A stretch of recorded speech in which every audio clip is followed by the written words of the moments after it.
अल्हम्दुलिल्लाह वहदहु ला शरीक लहु वस्सलातु वस्सलामु अला मन ला नबिय्य बअदा अम्मा बाद व उहिल्ल लकुम मा वराअ ज़ालिकुम अन तब्तगू बिअमवालिकुम मुहसिनीन गैर मुसाफिहीन। चौथे सिपारे जे आख़िर में मुहर्रमात जो ज़िक्र हुयो। हाणे पंजे सिपारे जे शुरू में मुहर्रमात खां अलावा उन्हनि औरतुनि जो ज़िक्र आहे जिन सां निकाह करणु हलाल ऐं जाइज़ आहे। निकाह सां मक़सूद पाकदामनी आहे, न कि सिर्फ़ शहवत पूरी करणु। निकाह जे लाइ ईजाब ऐं क़बूल, ॿ गवाह ऐं हक़ महर जो हुजणु लाज़मी आहे।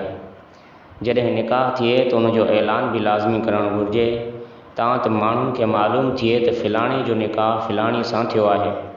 इन सां इंसान तोहमत खां महफ़ूज़ थी वेंदो आहे। हुर्मत मुता, मुतो चवंदा आहिनि कोई माण्हू कंहिं औरत खे चवे मां तोखां एतिरनि ॾींहंनि लाइ एतिरे माल जे बदिले फ़ाइदो वठणु थो चाहियां, ऐं उहा औरत उनखे क़बूल करे। इन में न लफ़्ज़ निकाह इस्तेमालु थींदो आहे ऐं न ई ॿिनि गवाहनि जी मौजूदगी ज़रूरी हूंदी आहे। लिहाज़ा जीअं ज़िना हराम आहे ईअं मुतो भी हराम आहे। अॻिते अल्लाह ताला फरमायो अर्रिजालु क़व्वामून अला निसा, मर्द खे औरत जे मथां अल्लाह ताला फ़ज़ीलत ॾिनी आहे ऐं उन जे मथां हाकिम मुक़ररु फरमायो आहे। इन जा ॿ वजह आहिनि। नंबर 1, औरत या तमामु अख़राजात मर्द जे ज़िम्मे आहिनि। नंबर 2, तकवीनी तौर ते फितरत ऐं तबियत जे एतबार सां मर्द खे फ़ज़ीलत ॾिनी आहे। हीउ ज़ाबितो आम मर्द ऐं औरत जे एतबार सां आहे, पर कुझु औरतूं इल्म ऐं फ़ज़ल में या कॾहिं जिस्मानी क़ुव्वत ऐं ताक़त में कंहिं मर्द खां अॻिते निकिरी वञनि त उहो इन ज़ाबिते जे ख़िलाफ़ न आहे। अॻिते अल्लाह ताला फरमायो त फ़अिज़ूहुन्न वहजुरूहुन्न फ़िल मज़ाजिअ वज़रिबूहुन्न, जेकॾहिं घर वारी नाफ़रमान ऐं सरकश बणिजी वञे त उन जी इस्लाह जूं 3 तदबीरूं दर्जा बदर्जा अपनायूं वञनि। नंबर 1, उनखे प्यार सां सम्झायो वञे ऐं नाफ़रमानी जे बुरे अंजाम खां आगाह कयो वञे। नंबर 2, जेकॾहिं सम्झाइण सां इस्लाह न थिए त उनखे बिस्तरे खां अलॻि कयो वञे। नंबर 3, उनखां बाद बि सरकशी ख़तमु न थिए त शरई हुदूद में रहंदे मुनासिब सज़ा ॾिनी वञे। व इन कुंतुम मर्ज़ा औ अला सफ़रिन औ जाअ अहदुम मिनकुम मिनल गाइति औ लामस्तुमुन निसा, हितां तहारत जे मसइलनि खे बयानु फरमायो आहे। मिसाल तौरु जॾहिं नमाज़ पढ़णी हुजे या क़ुरान खे हथु लॻाइणो हुजे या कोई अहिड़ो मसइलो हुजे जिते तहारत जी ज़रूरत हुजे, उते वुज़ू करणु ज़रूरी आहे ऐं कुझु हालतूं अहिड़ियूं आहिनि जिते गुस्ल करणु फ़र्ज़ु आहे। मसलन माण्हू खे एहतलाम यानी तड़ पइजी वञे या पंहिंजी घरवारी सां मख़सूस मुलाक़ात करे तो गुस्ल जनाबत फ़र्ज़ु थी वेंदो आहे। अहिड़ी तरह औरत हैज़ ऐं निफ़ास खां पाक थिए त उन जे मथां बि गुस्ल फ़र्ज़ु थी वेंदो आहे। अॻिते अल्लाह ताला तयम्मुम जहिड़ी नेमत खे ज़िक्र कयो आहे। अल्लाह ताला फरमाए त फ़लम तजिदू माअन फ़तयम्ममू सईदन तय्यबा। हीउ अल्लाह ताला जो केतिरो वॾो अहसान आहे जो तहारत जे लाइ पाणी जे क़ाइम मक़ाम अहिड़ी शइ खे कयो आहे जेका पाणी खां ज़्यादा आसानी सां हासिल थी सघंदी आहे, छो त ज़मीन ऐं मिट्टी हर जॻह मौजूदु आहे। तयम्मुम जी नेमत सिर्फ़ु उम्मत मुहम्मदिया सल्लल्लाहु अलैहि वसल्लम जी ख़ुसूसियत आहे। अमानत अदा करण जी ताक़ीद। अॻिते अल्लाह ताला फरमायो त इन्नल्लाह यामुरुकुम अन तुअद्दुल अमानाति इला अहलिहा। हिन आयत जो शान नुज़ूल ते हिकु ख़ासि वाक़ियो आहे त हिजरत खां पहिरियां उस्मान बिन तलहा जेको खाना काबा जो कुंजी बरदार हुयो, पाण करीमन सल्लल्लाहु अलैहि वसल्लम खे बैतुल्लाह में दाख़िल थियण खां रोकियो हुयो। पाण सल्लल्लाहु अलैहि वसल्लम हज़रत उस्मान बिन तलहा खे फरमायो हो, ए उस्मान, शायदि तव्हां हिकु ॾींहुं ही बैतुल्लाह जी कुंजी मुंहिंजे हथ में ॾिसंदो। उन ॾींहुं मूंखे इख़्तियार हूंदो, जंहिंखे घुरां उन जे हवाले करियां।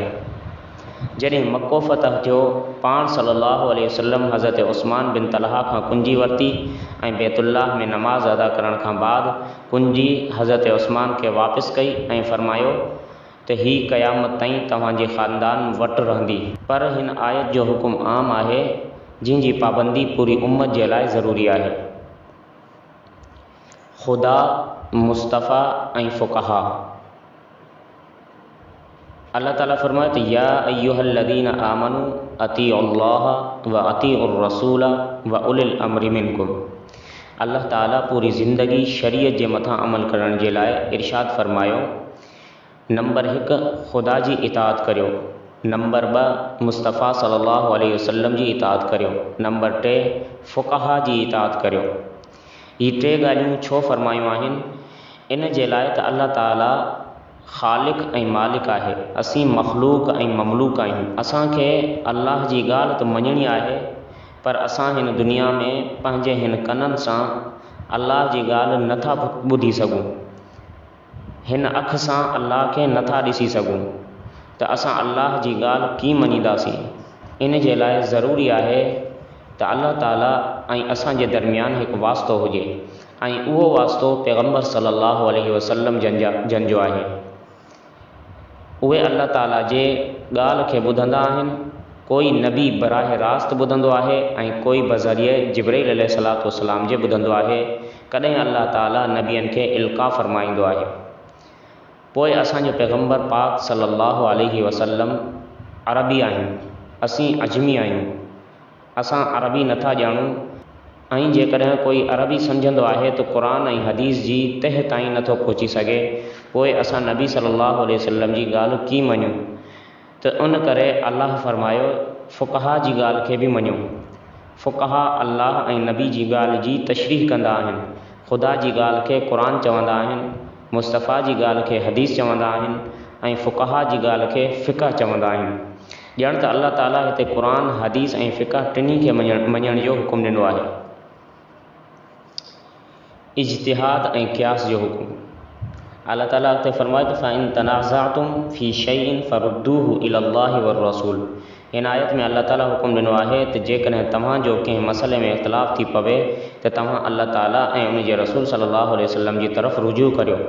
उलमा इकराम हिन आयत मां इज्तिहाद ऐं क़ियास खे साबित कयो आहे। इनाम याफ़्ता तबक़ात।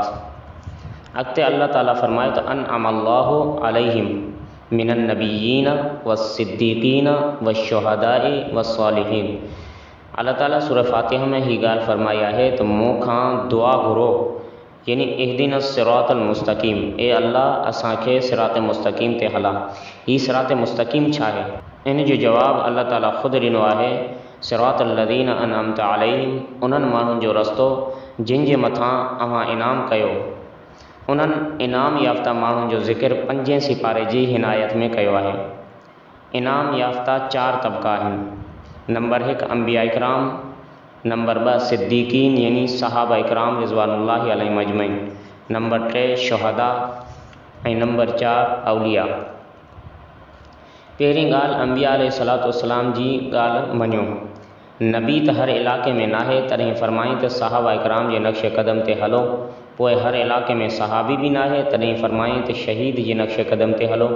हाणे सुवाल थो पैदा थिए त शहीद शहादत खां बाद असांजी ॻाल्हि ॿुधी बि वठे त उहो ॿुधाईंदो कीअं?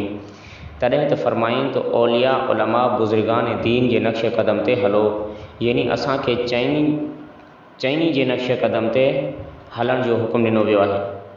अवाम जे लाइ तक़लीद अइम्मा जो सबूत। वलौ रद्दूहु इला रसूली व इला उलिल अम्रि मिनहुम। तोणे जो ही आयत जंग जे बारे में आहे, पर हुकुम आम आहे। जिन मसइलनि में कोई नस न हुजे त उन्हनि जे अहकामनि जे हल करण जे लाइ ॿिनि शख़्सियात जे तरफ़ रुजू करण जो हुकुम ॾिनो आहे। नंबर 1 जेकॾहिं रसूल सल्लल्लाहु अलैहि वसल्लम मौजूदु आहिनि त उन जी तरफ़ रुजू करे मसइले खे हल करायो वञे। नंबर 2 जेकॾहिं उहे मौजूदु न हुजनि त उलमा ऐं फ़ुक़हा जे तरफ़ रुजू करे उन्हनि मसइलनि खे हल करायो वञे। अॻिते अल्लाह ताला क़त्ल ऐं दियत जो बयानु फरमायो आहे। वमा कान लिमुमिनिन अन यक़्तुला मुमिनन इल्ला ख़ताअन।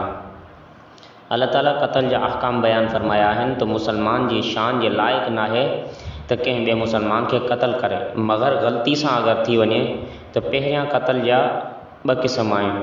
नंबर 1 क़त्ल अमद, नंबर 2 क़त्ल ख़ता। पोइ हिते क़त्ल ख़ता जूं 3 सूरतूं बयानु कयूं वियूं आहिनि। नंबर 1 मोमिन क़त्ल थी वञे त क़ातिल जे मथां दियत ऐं कफ़ारो लाज़िम थींदो। दियत जो मिक़दार अहादीस में बयानु कयो वियो आहे 100 उठ या 10,000 दीनार लाज़िम थींदा। कफ़ारे में हिकु मुसलमान ग़ुलाम आज़ादु कयो वेंदो ऐं जेकॾहिं ग़ुलाम न मिले त 2 महीना मुसलसल रोज़ा रखणा पवंदा। नंबर 2 जेकॾहिं कोई मुसलमान दारुल हरब में रहंदो हुजे उनखे ग़लती सां क़त्ल कयो वञे त क़ातिल जे मथां सिर्फ़ु कफ़ारो लाज़िम थींदो। नंबर 3 जेकॾहिं कोई ज़िम्मी जेको दारुल इस्लाम में मुआहिदे तहत रहंदो हुजे उनखे क़त्ल करे त उन सूरत में बि क़ातिल जे मथां कफ़ारो ऐं दियत लाज़िम थींदी।